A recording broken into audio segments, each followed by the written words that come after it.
Voilà, donc toujours pareil, hein, on ne change pas l'embarcation. Le 2 de couple, 2 rameuses avec 2 avirons chacune. Voilà, allez, on prend le temps de référence. Il s'agissait de, oui, Camille Juillet, Lise Aubry. Étonnant. Oui, oui, oui. Non, évidemment, hein, ce duo verdinois s'était imposé l'année dernière. Alors, est-ce qu'on va les retrouver cette année? Je n'ai Et non, pas non, non, l'impression. ils sont en... En, On va les retrouver plus tard. oui, en mixte. Oui, oui, oui. En 2 de couple mixte, on va les retrouver.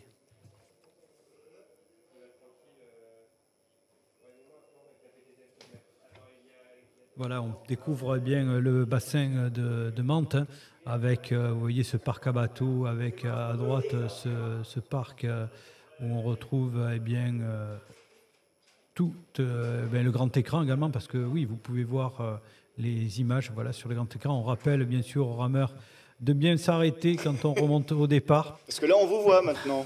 Voilà, Là, on a des preuves, des hein, preuves. qu'on ne s'arrête pas en montant au départ.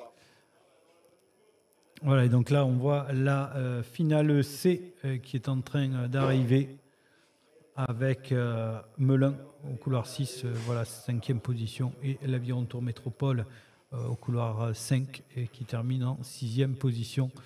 Vous voyez ces superbes images de la zone d'arrivée qui permettent eh bien de juger cette zone d'arrivée. Alors, il y a tout un dispositif de chronométrage avec photo finish, photo départ également, pour s'assurer vraiment de l'équité totale de ces courses. Parce que vous pouvez voir des écarts très, très, très serrés au niveau de l'arrivée. On est en train de remonter en direction du départ avec ce drone.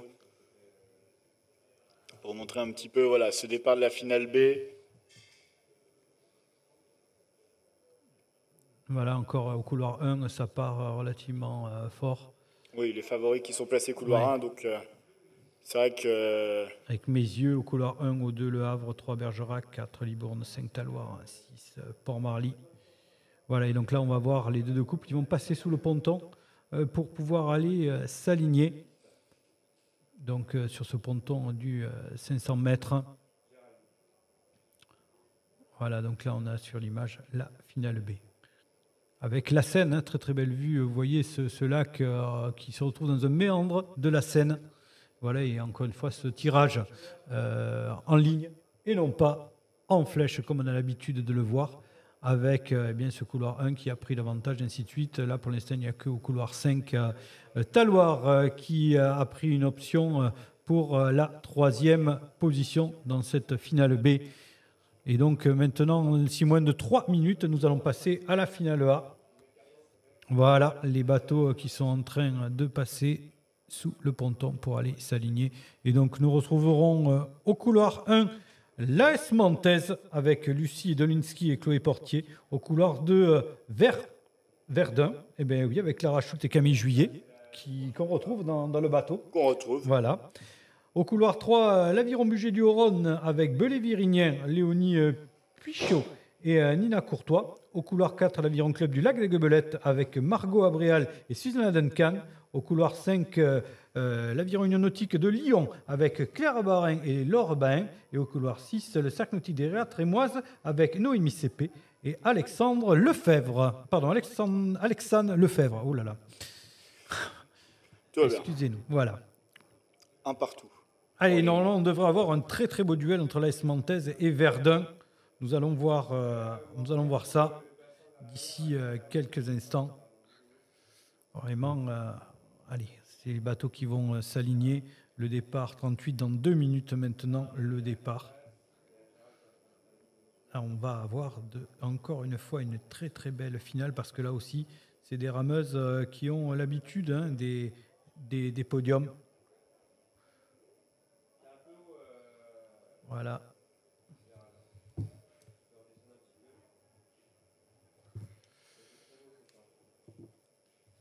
Alors, voilà, les bateaux sous les ordres du starter. Là, on n'est pas encore en position. On doit être en train d'appeler. Certains se sont mis en position. Ça va se mettre en position. Voilà, pour l'instant, Au couloir 6, le cercle nautique de Rivière Trémoise, voilà les palettes rouges. Alors, on n'y prête pas trop attention, mais chaque club a bien sûr ses couleurs de palettes. Nous, ça nous permet de voir. En tout cas, au niveau de Lyon à UN, voilà, on est en position. Toujours le cercle nautique de Rivière Trémoise, voilà, qui n'est toujours pas en position pour le départ. En tout cas, cela devrait tarder. Vous pouvez voir les palettes. Elles sont. Alors les palettes, on appelle c'est ce qui est la partie dans l'eau, la partie immergée de l'aviron. Donc bien sûr, l'aviron, le nom qui vient de la rame. Alors on ne dit pas une rame. Voilà, ça y est, les rameurs sont en position. Le départ qui devrait être imminent. Et c'est parti. Le départ qui vient d'être donné. Ouais, on vous donne évidemment des petites informations aussi pour les personnes qui découvrent l'aviron. Pour la plupart, on n'en doute pas, vous êtes des connaisseurs, mais voilà, certaines personnes vont peut-être découvrir. Donc on essaye aussi d'ouvrir l'aviron aux personnes qui découvrent. Et là, dans cette finale, eh bien, maintenant, nous avons les couloirs 1 et 3 qui sont bien partis avec l'AS Manthèse et Belley-Virinien. Bien partis, couloir numéro 2, Clara Schult et Camille Juillet aussi pour Verdun, avec un bon départ, mais en retrait quand même sur la tête de course. En effet, pour l'instant, 3e position pour les Verdunoises. Il va falloir s'employer pour essayer de revenir, mais pour l'instant, c'est bien les rameuses de l'AS Manthèse là qui font la différence et qui placent bien pratiquement une longueur d'avance maintenant sur Belley-Virinien et Verdun. Verdun toujours en retrait.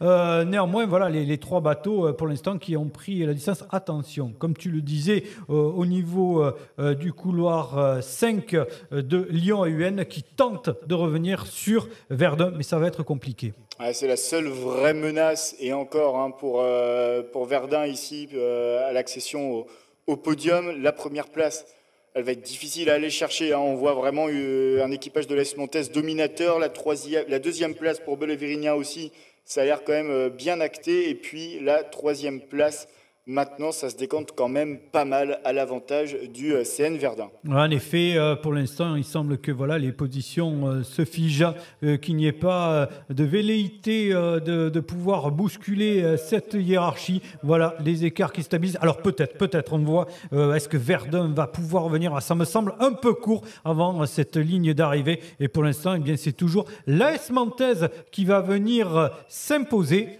C'est fait pour l'AS Manthèse. La 2e position, toujours dans les pelles de l'Aviron Bugey-du-Rhône, même si les écarts se réduisent. 2e pour l'Aviron Bugey-du-Rhône. La 3e pour Verdun. Voilà pour l'instant le podium. La 4e pour Lyon à UN, il me semble. On verra Aiguebelette et le cercle nautique des Rivières Trémoise qui ferme la marche. Belle domination hein, de l'AS Manthèse ici. Belle prestation aussi de Belley-Virinien qui va logiquement prendre sa 2e place après un bon championnat aussi. Verdun confirme aussi un peu, on les attendait peut-être plus au contact de l'AS Manthèse, mais voilà, elles sont sur le podium et ça, c'était quand même l'objectif, je pense, principal. Oui, même si la base d'entraînement reste la même, hein, il faut néanmoins du fond, de la puissance pour pouvoir être sur 500 mètres. Néanmoins, la physionomie de course est un peu différente. On n'a pas le temps hein, sur 500 mètres de faire une faute, on n'a pas le temps de revenir, alors que sur 2000, eh bien, on a un peu plus de temps. Voilà, le résultat officiel vient de tomber. Et donc, on appelle 3e et médaille de bronze le club nautique de Verdun. 2e et médaille d'argent, l'Aviron du Bugey-du-Rhône, Belley-Virinien. Et enfin, première championne de France, l'AS Manthèse.